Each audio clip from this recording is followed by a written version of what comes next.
Welcome back to The Deep Dive. Today, we are tackling a figure who is, well, she's so monumental in pop culture that she almost feels like a fictional character at this point. Oh, absolutely. Yeah, she's the woman who essentially wrote the blueprint for what a modern female pop star looks like, sounds like, acts like.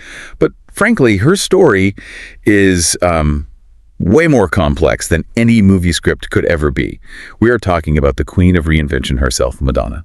It is a massive topic. Yeah. And honestly, it's one where people often get stuck on the surface level. You know, they think of the cone bra or the Vogue hands or maybe whatever controversy she stirred up on social media this week. Right. But what we are doing today for you is peeling back those layers. We are looking at the machinery underneath the fame. We want to understand the engine that kept this car running at 100 miles per hour for 4 decades. Exactly. We're going to look at the hustle. We're basing this deep dive on a really comprehensive visual history and biography by Michelle Morgan. It chronicles everything from her really traumatic childhood in Michigan all the way to global superstardom. And the thing that struck me immediately reading through this source material is that Madonna isn't just a pop star, she's a survivor. That is the operative word, survivor.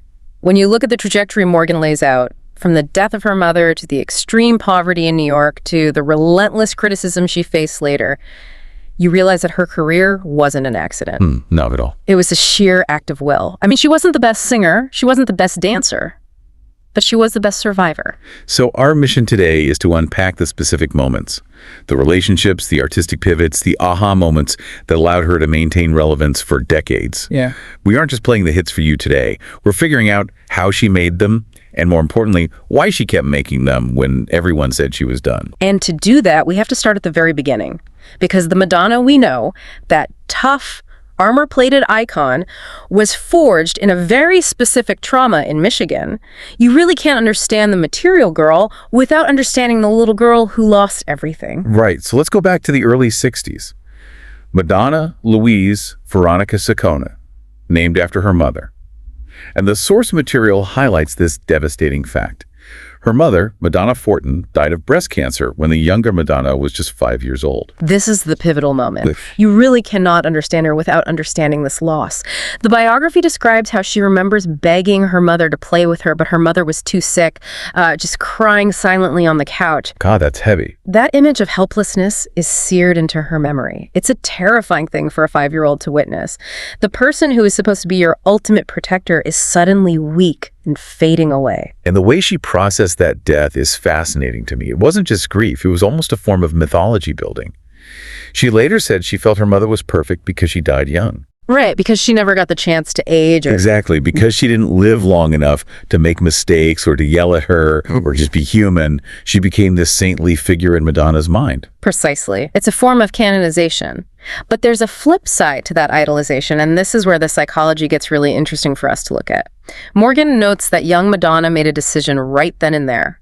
She decided she would never be hurt again. Yeah. She would never be that vulnerable. It's a defense mechanism that fueled her entire career. She built a fortress around herself. If you look at her career, it's all about control. Controlling her image, her business, her body. That need for control starts right here, standing over her mother's grave. And that fortress got tested pretty quickly with the arrival of the evil stepmother. Or at least that's how Madonna saw it. Her father married the housekeeper, Joan Gustafson.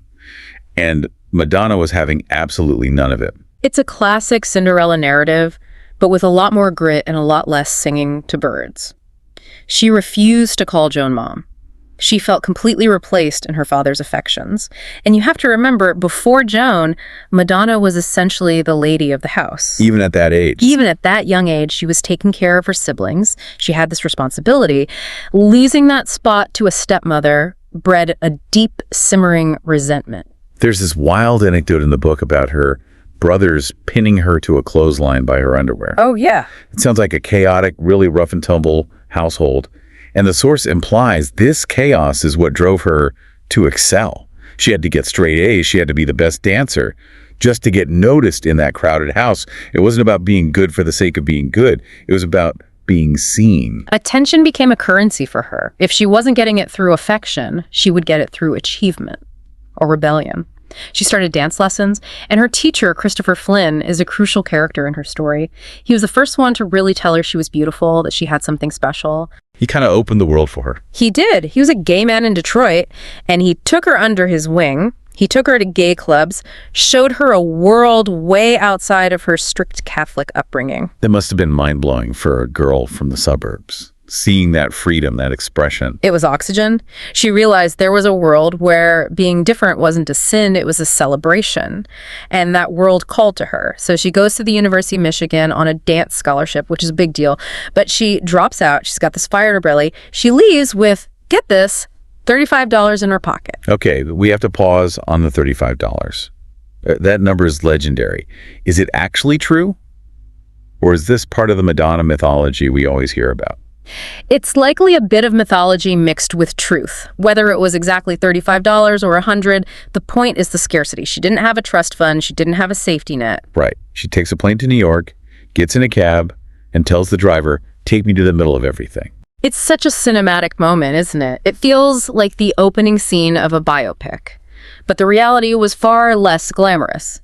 The driver dropped her in Times Square. And we have to remind you, in the late 70s, Times Square was not the Disney-fied tourist trap it is today. Not at all. It was gritty, dangerous, and completely overwhelming. The source material really paints a vivid picture of the struggle. This wasn't a montage where she arrives and suddenly she's famous. She was living in seedy apartments with drug dealers in the hallways. She worked at Dunkin' Donuts. And got fired. Yes, for squirting jelly on the customers and the equipment. Which is hilarious, but it also shows that she wasn't cut out for the 9-to-5 life. She couldn't take orders. But there is a much darker side to those early years that Morgan's book touches on, and it's important to acknowledge because it shapes her hardness. The source references a sexual assault. She was raped at knife point on a roof shortly after arriving in New York. It's horrifying. And it connects back to that survivor theme we talked about earlier. Most people would have packed up and gone home to Michigan after something like that. Exactly. But she didn't. She later channeled that trauma into her work, specifically in the movie Dangerous Game, where her character describes a similar attack. It just shows that she took everything, the good, the bad, the deeply traumatic, and used it as fuel. She refused to be a victim. She transmuted that pain into armor. She stayed in New York, eating out of trash cans sometimes, living on yogurt and popcorn. She modeled nude for art students just to pay the rent. Which, by the way, came back to haunt her later when those photos were published in Playboy and Penthouse right as she was getting famous. Oh, right, the early 80s scandal. But in true Madonna fashion, she just shrugged it off. She wasn't ashamed. She basically said, yeah, I was hungry, I needed to eat, so what? That refusal to be shamed is her superpower. That's the key pivot point. She goes from surviving to hustling. She starts making demo tapes. And this is where we see the business acumen start to form. She's not just waiting to be discovered. She's forcing people to listen. She was relentless. She was taking her tapes to DJs at clubs, begging them to play her songs. She would dance in the booth while they played it to show the crowd how to react. And it worked. She got the attention of Mark Kamens, a DJ, who got her a meeting with Seymour Stein at Sire Records. The story of that signing is one of my favorites in the entire book. Seymour Stein is in the hospital. He's sick. He's recovering from a heart infection, I believe. And Madonna doesn't care. She marches into his hospital room to sign the deal. Stein later joked she wouldn't have cared if he was in a coffin as long as his arm was out to sign the paper. It highlights her absolute tunnel vision. Nothing was going to stop her. Not a lack of money, not a dangerous city, and certainly not a hospital visiting hour schedule. That is the hustle. And it paid off. Yeah. 1983, the first album hits. Everybody. Holiday. Borderline. Suddenly, she's not just a club kid anymore. She's a pop star. And she has the look. The rubber bracelets, the boy toy belt, the messy hair. It was a DIY aesthetic that fans could actually copy. She wasn't unreachable. She was aspirational. It was thrift store chic.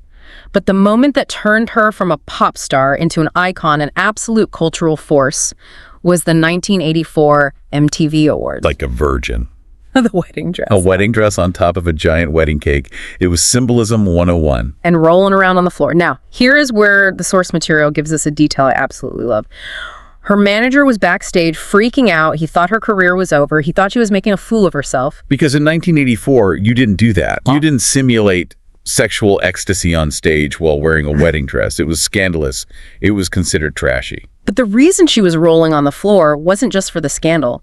She had lost a shoe. Right. She lost a white stiletto while walking down the cake, and she was diving around trying to retrieve it, but she made it look like it was part of the choreography. That is the genius of Madonna. Improvisation. She takes a mistake and turns it into a defining moment. A lesser artist would have stopped or looked awkward. She leaned into the chaos. She realized in that moment that the scandal was actually valuable. It cemented her status. She wasn't just singing, she was provoking. And the world couldn't look away. And speaking of the world not looking away, this is when Hollywood comes calling. She's on the set of the Material Girl video, and she meets Sean Penn. Ah, the Sean Penn era. It was intense. You have to picture this. She is the most famous woman in the world, and he is this brooding, serious, volatile actor. It was like lighting a match in a room full of gasoline. The source describes their wedding in Malibu as a complete circus. Helicopters buzzing overhead. Sean Penn literally writing insults in the sand for the photographers in the helicopters to read. It set the tone for their entire marriage. The media christened them the Poison Pens. They were young, volatile, and under incredible scrutiny. Every argument was front-page news. They made a movie together, Shanghai Surprise, which was a critical and commercial disaster. The source mentions that producer George Harrison, yes, the Beatle, was so disappointed by the bad press. He tried to get Madonna to do a press conference to fix it, but the British press just tore them apart. It was a rough period, personally. It was abusive. It was chaotic. But professionally, she was entering what critics call her imperial phase. This is the late 80s. She releases like a prayer in 1989. And this brings us to perhaps the savviest business move in music history. The Pepsi deal. I love this story because it really shows she was playing 4D chess while everyone else was playing checkers. $5 million. Pepsi pays her $5 million to use like a prayer in a commercial. Now, $5 million in 1989 is astronomical. It's like $12 million today. So she shoots the commercial. It's sweet. It's nostalgic. It's her watching home movies of her childhood. It's very family friendly. But then she releases the actual music video for the song. And the video is not sweet. It has burning crosses, it has a black saint, it has stigmata, it mixes religion and sexuality in a way that had never been seen on MTV.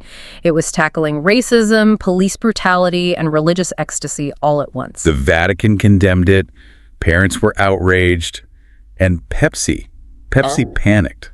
They pulled the ad immediately. They aired it maybe once or twice. But here is the kicker, and this is why she's a genius. Madonna kept the money. She kept the $5 million. She kept the $5 million. The contract stated she had to deliver the commercial, which she did. The music video was a separate piece of art. Pepsi had no control over that. So because of the controversy, the news was talking about the video nonstop. She got millions of dollars in free publicity for the album, plus the $5 million from Pepsi, and she didn't even have to be in a soda commercial anymore. That is the absolute definition of having your cake and eating it too. It signaled that she was bigger than any brand. She was the brand. And she took that power on the road with the Blonde Ambition Tour in 1990. This is the tour that gave us the Jean-Paul Gaultier cone bra. Iconic. It redefined the silhouette of the female pop star. It was aggressive femininity. But it also gave us the silhouette, like a virgin bed scene. She simulated masturbation on stage. In 1990, we are so desensitized now, but back then, these were arrestable offenses. Literally. The police threatened to arrest her in Toronto. Seriously. Yes. They told her manager that if she performed that scene, touching herself on the bed, she would be arrested for public indecency. The show must not go on. So what did she do? She did it anyway. She refused to change a single movement. She didn't get arrested in the end. The cops backed down, but the threat was very real. And in Detroit, her father was in the audience. The source says he was incredibly embarrassed. Oh, to be a fly on the wall at that family dinner. So, Dad, how did you like the show? Yeah. But she documented all of this in the film Truth or Dare. Which is really the first reality show, if you think about it. Before the Kardashians, before the real world, there was Truth or Dare. It pulled back the curtain. We saw her flirting with Antonio Banderas, who was married, by the way, but she didn't care. She said she was going to make him fall in love with her. It was so predatory, but also just so honest about her desires. And we saw this infamous scene where she performs oral sex on a bottle. But the moment that stands out to me in Truth or Dare is the Kevin Costner interaction. Oh, this is brutal. Yeah. Kevin Costner comes backstage after the show. He's the biggest movie star in the world at the time. He's Mr. All-American. And he tells her the show was neat. Neat. It's such a dad word. And as soon as he leaves, she pretends to gag. She sticks her finger down her throat. She says, "Anyone who describes my show as neat has to go. It shows her disdain for the safe, middle-of-the-road Hollywood establishment. She wanted to be dangerous. She wanted to be art. But there's a vulnerable moment in that documentary, too. Warren Beatty, who she was dating at the time, makes a comment while she's filming. She's getting her throat checked by a doctor. The cameras are rolling, and the doctor asks if she wants the cameras off. Beatty, from the corner of the room, says she doesn't want to live off camera. Ouch. That is a direct hit. It was a joke, but it cut deep. It exposed the fact that her life had become a performance. There was no Madonna Saccone anymore. There was only Madonna the star. And that relationship didn't last long after that. No, it didn't. And speaking of performance, we move into the early 90s, the sex era. This is where she really pushed the envelope. And honestly, looking back, maybe she pushed it right off the table. Well, looking back, it was a rebellion against hypocrisy, but at the time, it was a PR nightmare. She releases the sex book in 1992. I remember seeing this book. It had a metal cover, like actual brushed aluminum. You had to cut the foil wrapper open. It was like forbidden fruit. And inside, it wasn't just glamorous shots, it was explicit. Photos with Vanilla Ice, Isabella Rossellini, Naomi Campbell. It was raw. It explored S&M, homosexuality, voyeurism. And the media firestorm was immediate. They called her a slut, a witch, everything you can imagine. And she doubled down with the album Erotica in the movie Body of Evidence. Let me guess. Dita, her alter ego, makes an appearance. Exactly, Dita. But Body of Evidence was, let's be charitable and say it was not good. It was a Basic Instinct ripoff. The critics mauled her acting, and for the first time, we saw the public getting tired. There's a saturation point. You can only shock people so many times before they just roll their eyes. That famously culminated in the David Letterman interview in 1994. A disaster. An absolute train wreck. She went on the show, refused to leave, smoked a cigar, and swore constantly. She said the F word something like 14 times. The audience was bivving her. You could hear them turning on her. We were uncomfortable. She was trying to be rebellious, but it came off as hostile. It came off as bitter. The source notes that this was her first major commercial dip. She had miscalculated. The public wanted the pop star, not the antagonist. And then there was the Courtney Love incident at the 1995 VMAs. This is such a symbolic moment. Madonna is being interviewed by Kurt Loder, trying to be the serious artist again. She's trying to pivot back to respectability. And Courtney Love, who represents the new wave of grunge and chaos, is standing below the platform and throws a makeup compact at her. Who throws it at her head. And then Courtney crashes the interview. Madonna looks so annoyed. She actually says, Courtney is in dire need of attention right now. It was ironic, because that had been Madonna for the last decade. It was like seeing the ghost of Madonna past, messy, drunk, chaotic, crashing into the Madonna present. So she's hit this low point. The critics hate her acting. The public is tired of the sex stuff. She's nearing 40. In pop star years, that's usually retirement age. What does she do? She reinvents again. She softens. She pivots to Evita. This was a battle. She wanted the role of Eva Peron so badly. But the studio didn't want her. They wanted Meryl Streep or Michelle Pfeiffer. So she wrote a 4-page letter to the director, Alan Parker. That's the hustle again. She didn't just call her agent. She wrote a personal plea explaining why she was Evita. She explained that they were both girls from the middle of nowhere who slept their way to the top and were misunderstood by the public. She drew the parallel explicitly. And she committed to vocal training. The score for Evita is incredibly difficult. It's operatic. She hadn't sung like that before. She took lessons for months. She expanded her range, but then a plot twist. She gets to Argentina to film, and she discovers she's pregnant. With her first child, Lourdes. The father was Carlos Leon, a fitness trainer she met in Central Park. Imagine filming a musical, doing all that tango dancing, dealing with the heat in Buenos Aires while hiding a pregnancy.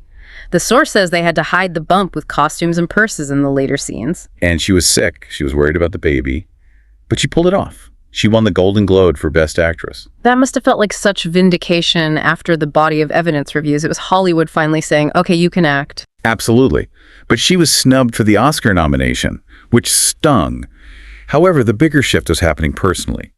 Motherhood changed her. The birth of Lourdes in 1996, the source describes this insane intrusion where a journalist climbed a neighbor's tree just to get a photo of the baby. That is terrifying. Just completely invading her space. That violation of privacy made her incredibly protective. But artistically, motherhood opened a new door. She wasn't the sex siren anymore. She was a mother. She was softer. And she started looking inward. She realized she couldn't keep running on pure adrenaline and shock value. Which leads us to the spiritual reinvention, the ray of light era. 1998. This is arguably her musical masterpiece. It's certainly her most cohesive album. She gets into yoga, Ashtanga yoga. Which is intense, physical yoga. It's not just stretching, it's a workout. It gave her a new physicality. And Kabbalah. We start seeing the red string on her wrist. She was searching for meaning. She had conquered the world. She had the money. She had the fame. But she realized something was missing. She started working with William Orbit, exploring electronica and techno, but mixing it with this spiritual lyricism. The song Frozen is just haunting. It's so different from Material Girl. The video in the desert with her as this shape-shifting witch or goddess. It's atmospheric. It's spiritual. She claimed she had been on a journey. And the public loved it. It was authentic. For the first time in a long time, she wasn't trying to shock us. She was trying to connect with us. She was inviting us into her introspection. And during this time of spiritual awakening, she meets a certain British director. Guy Ritchie.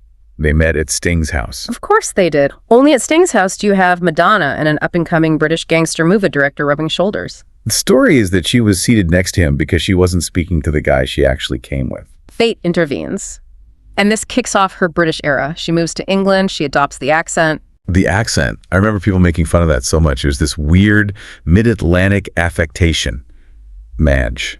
But she fully committed. She got into the pub culture. She started drinking ale and clay pigeon shooting. Yes.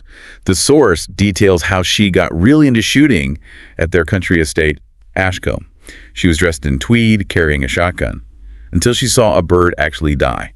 Then she stopped. But for a while, she was fully living the English gentry life. And they got married at Skibo Castle in Scotland. A very private affair, no press allowed. But one guy tried to beat the system. The organ intruder. This is one of the wildest details in the book. So the security is tighter than Fort Knox. But this one paparazzi guy figures out a way in. He hides inside the pipe organ in the cathedral days before the ceremony. Inside the organ? Inside the giant pipes of the organ. Yeah. He had bags of food and bags of his own excrement so he wouldn't have to leave to use the bathroom. He was camping out in there. That is dedication. Or insanity. Probably both. But Madonna's security did a final sweep right before the ceremony started, and they found him, they dragged him out, they destroyed the tape he had filmed of the rehearsal. It just shows the lengths people would go to for a piece of her life. So she's Mrs. Ritchie now. She released the music album in 2000. She trades the spiritual robes for cowboy hats. Don't tell me. Country electronica. Again, a pivot. Just when we got used to spiritual earth Mother Madonna, she becomes rhinestone cowgirl Madonna, and she puts Ali G. Sacha Baron Cohen in the music video. She always had her finger on the pulse of who was next. But the movie collaborations with Guy Ritchie didn't go as well as the music. Swept away. 2002. Oof. It was a remake of an Italian film, and it was a disaster. It was practically unwatchable. It went straight to DVD in the UK. That's gotta hurt. The source says the critics just didn't buy the romance between them on screen, which is ironic because they were actually married. It was another reality check. Just because you are in love doesn't mean you can make a good movie together. But even when she fails, she makes headlines.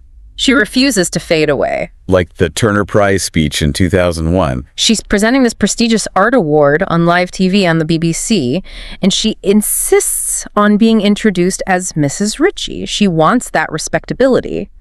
But then she gets to the microphone and swears. She says, "Right on, mother effer." On the BBC. Yeah. Before the watershed. She just couldn't help herself. She wants the respectability of being Mrs. Ritchie, but she still needs to be the punk rocker swearing on live TV. It's that duality that makes her fascinating. She wants to be part of the establishment, but she also wants to burn it down. And speaking of feuds and burning things down, we have to talk about Elton John. The Rocket Man versus the Queen of Pop. This was the clash of the titans. Elton was very critical of her during this era. He famously said she had no chance of winning a Golden Globe for her song Masterpiece. He criticized her for lip syncing. He called her a fairground stripper. It was vicious. It was, but she won the Golden Globe anyway. She did. And eventually they made up. He apologized, paid for her dinner at a restaurant in France. It shows that at that level of fame, peers are few and far between.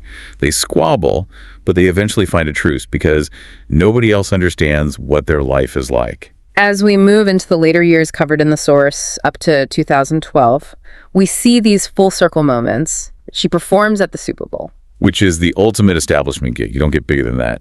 And she brings back the Vogue imagery. She enters like a Roman empress. And on the MDNA tour, she revisits the Jean-Paul Gaultier look. She's not running for the past anymore. She's remixing it. She's acknowledging that she is the history of pop music. So when we look at this entire arc for you, from the $35 taxi ride to being the mistress of Skibo Castle, what is the takeaway here? Why does she matter? For me, it's about the work. We get distracted by the outfits and the boyfriends and the controversies, but the source material makes it incredibly clear. She worked harder than anyone else. She was in the gym, in the studio, on the set. She never coasted.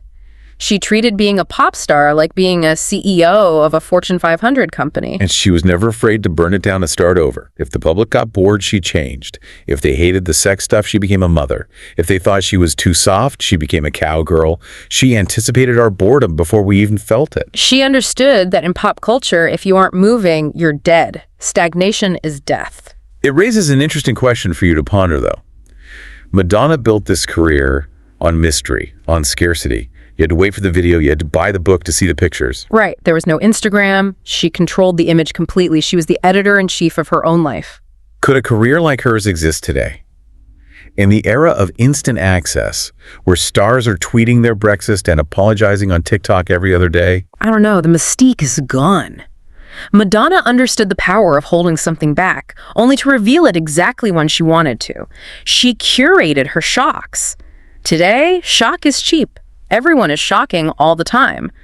I'm not sure that kind of long-term, carefully constructed star can be built in the algorithm age. That is something to really chew on. If you want to really understand the evolution we talked about today, I'd encourage you to go back and listen to Ray of Light. Or watch Truth or Dare.